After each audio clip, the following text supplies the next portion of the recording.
I changed my browser, search app and Visual Studio Code theme, but let me tell you all about this in today's developer logbook.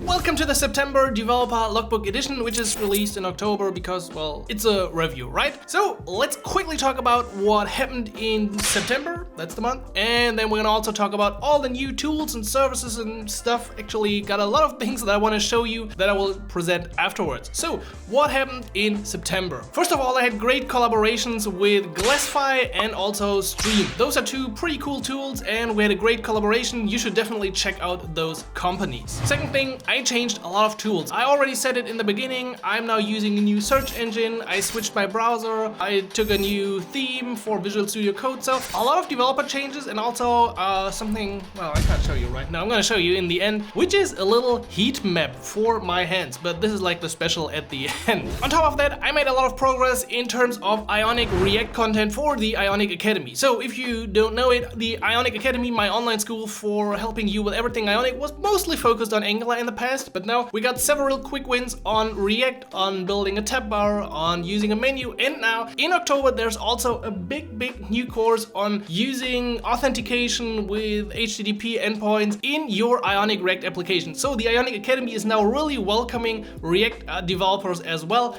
and I hope if you've been previously turned down because everything was Angular, you can now give it another look. Check it out, ionicacademy.com. Because it was the last month of the quarter, I also took the last week off, as I always did this year, and made my plans for the next 3 months rest of the year. But we're gonna talk about this in the end. Now let's get into some tools that I definitely want to show you. Alright, so the first big change I made is to my browser. I've been a long time user of Chrome and I've always been happy, but I wanted to try something new because Arc, this new browser, I heard Scott Tolinsky talk about it a lot and I just want to give it a try. And so far, I do like a lot of things about Arc, but there are also a few things I don't like. So this is how it looks. It looks completely different. We got this like Finder Explorer thing on the left-hand side. I can easily hide it. That's quite cool. I can have pinned tabs up here and more pinned stuff here. And then I also can easily switch between different workspaces. They can have different colors, and I can have something like for my live streams or for coding, or just for general work, which is pretty cool. There are also a lot of other functionalities like capturing whatever node, a new space, a new easel to like draw on something. I don't really use that kind of stuff.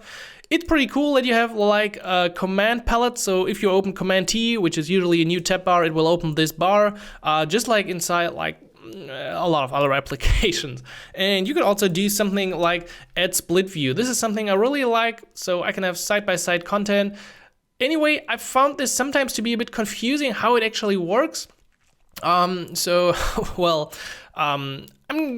still trying it out. I will let you know my final judge about this in the end.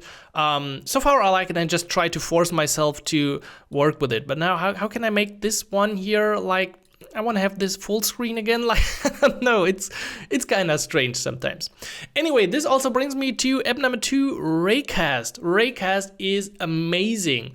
It's apparently only available for Mac, and it's pretty much a replacement of your Spotlight search. So if you're using the Spotlight search, which I think all the developers on the Mac are using, you probably also used Alfred in the past, but now all the cool people are switching to Raycast because it's amazing. You can use it for free. They plan to monetize this more on the teams and corporate side. So for normal human beings that work alone, this is just fine. So you can give it a try. There's a great store of all kinds of extensions, and you can actually write those extensions yourself. And in general, the idea of Raycast is just to make your productivity, you supercharge your productivity, just make some workflows a lot faster. And I think they're doing a great job. There are tons of integrations and I already used a few of them. So go check it out, Raycast. This is my recommendation for a new Spotlight replacement. And tool number 3, which I apparently closed a few seconds ago, but yeah, let's find this back, is a new terminal called Hyper.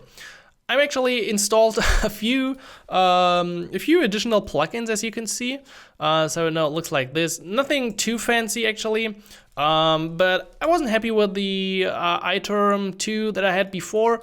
And as far as I know, Hyper is, it is built by either Vercel or Netlify, I think by Vercel, and you can easily customize it with some cool plugins. This pretty much looks like you're doing web development. So there's a JSON file that you can customize with all the settings. There are different, of course, plugins and themes. I think it's still very early days for Hyper, but I kind of like it, so give it a try if you want to try something new. I'm not a massive user of my terminal, to be honest, but anyway, this looks pretty cool. Like, this is the color everyone's using these days. On top of that, I also have 2 other things. One is a new service recommendation, because you probably heard that Heroku shut down the kind of free instances, have to pay and upgrade. So I was on the hunt how I can deploy my backends easily, and I tried a few solutions. There's Render, which is render.com. Yeah, Render is pretty great. I already run the Ionic Blocks backend on Render. But for another project, I'm now using Railway App, and I really, really like it. So go check it out, Railway App. I deployed a general dev API that I actually also created last month. I haven't told you about this, right? So api.developbetterapps.com. Hey, dev up. So this is a new API I wanted to create for all the tutorials. I think there's actually a Swagger documentation as well. Develop Better Apps won't be the new domain for my next project, but it's anyway a nice domain, I think, that I just purchased lately. So Railway App, if you want to host easily your little backends, I think this is a Nest.js backend as far as I know, and it feels so good. It feels a lot better than using Heroku, so if you're coming from Heroku, give this a try. And finally, the thing you probably asked me the most about, the theme of my Visual Studio Code editor.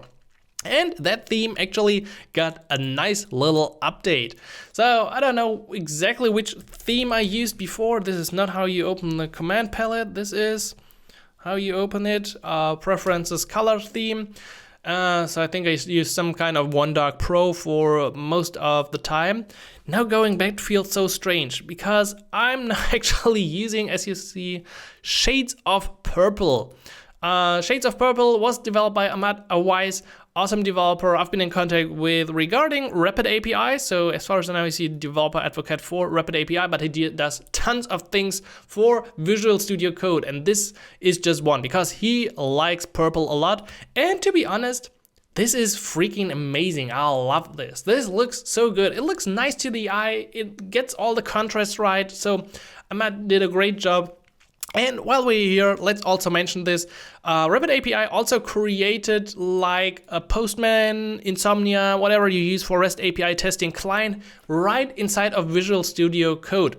So you can have all the codes right in here. And I found this to be pretty nice because really, I can have my GET request up here and perform all the headers and stuff like that and get my result. And then I can just continue my work in my usual files here. And once I'm, what was that API result? I just go back here and see the API stuff again in here. And this client is pretty nice. So you can go to it by checking out the extensions and then just search for Rapid API.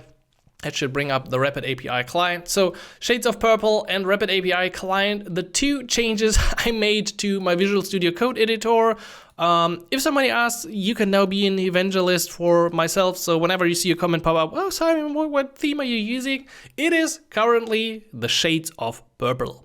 Besides all the tools that I've shown you, I also created a lot of great podcast episodes with Simon. So the All the Code podcast is definitely growing. We're finding our flow, and I think the episodes are just getting better from here. So definitely check it out at the link below, allthecode.co, I think, something like this, and subscribe in your favorite podcasting player because there will be 2 videos per week, Tuesday and Friday, about interesting tech topics and also just talking about general developer things that Simon and I encounter in our everyday work. And based on an idea that we had on the podcast, I actually purchased this here. This is a heating map. So I purchased this. It's actually not too big. It just covers the area around my keyboard. But I have the problem of always having very cold hands here in Germany in the fall and winter season. So I'm gonna evaluate this. I actually just got this like yesterday, so I haven't really tried it out a lot. But I'm gonna tell you if this heating map will work. I started it once. It gave me really warm hands, so I'm looking forward to use this in the winter season. And finally, something I can't really show you, but I want to still keep you updated about, and that is the new project that I will now just call Banana Project. So this is the Academy 2.0 project, the idea I talked about before, that is having a platform with different content about web development and mobile development, and I'm actually working on this right now with a designer. We got some first designs, we're working gradually into the direction of the finished design, and I'm really so excited to finally show you this. I purchased a domain, I really like the domain. I don't want to spoil it right now. It's not the one where I deployed the API, that was actually my first idea, but it's not that one. I will hopefully maybe towards the end of the year, or maybe a 50k special, I don't know, but really this is gonna be a big project next year. If you hear me talking about the Banana Project, it's gonna be this project, and I'm sure you will love it. Now, of course, after a good review comes the planning for the next month, and you can expect some really great content. First of all, there are gonna be several live streams on different topics that queued up because I was ill and I was on vacation. So we gotta talk about Ionic portals, we gotta talk about Trapeze, we gotta talk about different new tools like Remix or Flutter, maybe even also native script. Really, I got a ton of ideas for the next live stream, so we're gonna have a pretty interesting time on the Thursday live stream. On top of that, you will see some interesting videos on this channel. You most likely already saw the first one, which was a big React video in collaboration with Rapid API, and there will be a few more about Flutter and about React Native. The idea behind this is to have a little story to build the same application with Capacitor, React Native and Flutter, and in the end come up with an honest comparison of how I see those different tools. Now, in terms of my personal plans, I also want to work on Ionic blocks once again. I want to introduce a one-time payment feature. I don't know if I'm gonna make this happen because it's actually not that easy to switch from Stripe subscriptions to one-time purchase. On top of that, I'm gonna start with a Banana Project and hopefully set up the routing and some authentication logic, because this is actually one huge milestone for the next 3 months for me, so I can then start into the next year with a pretty good solid architecture of that project. On top of that, I also want to try and stay healthy because the last weeks have actually been, I've not been at 100%. The weather is bad, it's fall season in Germany, we have a daughter in the kindergarten, so everything now comes together and I hope I can somehow stay healthy during this season of the year. Anyway, links to all the apps, services and everything that I mentioned are right below the video, and also if you're into React, go check out the Ionic Academy, which is now also a welcoming place for the two biggest JavaScript frameworks, Angular and React. So go check it out, ionicacademy.com, and I will certainly catch you either in the next video or the next live stream. So until then, this has been Captain Ionic.